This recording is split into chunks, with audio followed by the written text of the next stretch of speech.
Elle est actuellement domiciliée à Mamirolles en Franche-Comté dans le Doubs. Elle est danseuse et chorégraphe. Après des années de cours de danse dans sa ville natale, elle poursuit sa formation à 18 ans au Conservatoire à rayonnement régional de Poitiers. Un enseignement de 2 ans pluridisciplinaire en danse moderne, classique, jazz, flamenco, claquettes, musique, anatomie, histoire de l'art. Elle obtient son diplôme à la fin des 2 années.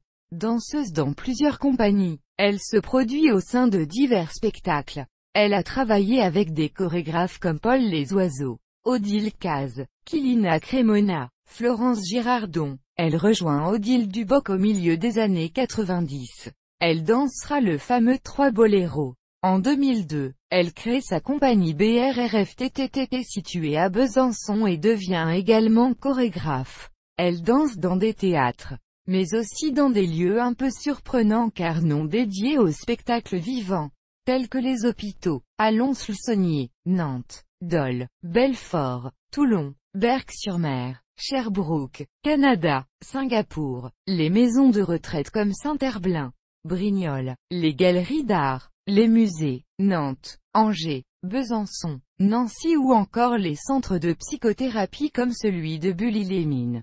Elle aime aussi partager sa passion avec des publics différents comme les personnes âgées, les personnes en situation sociale difficile, les enfants, les adolescents, les adultes amateurs ou professionnels. Elle travaille souvent avec d'autres créateurs de champs artistiques différents, notamment avec Christophe Fourvel, écrivain, mais aussi avec des vidéastes comme Anne Vauclair, des plasticiens, des créateurs son. Elle anime des ateliers avec des collégiens et des lycéens.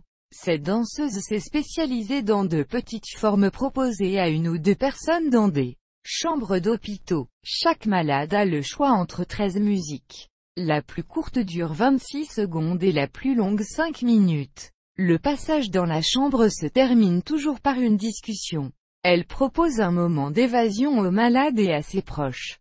Elle fait ainsi entrer la culture à l'hôpital et offre une approche de la danse contemporaine à des personnes peu ou pas du tout initiées. Elle a écrit un livre publié en 2013 qui s'intitule Un même moment d'existence qui raconte ses expériences de danse auprès des personnes hospitalisées.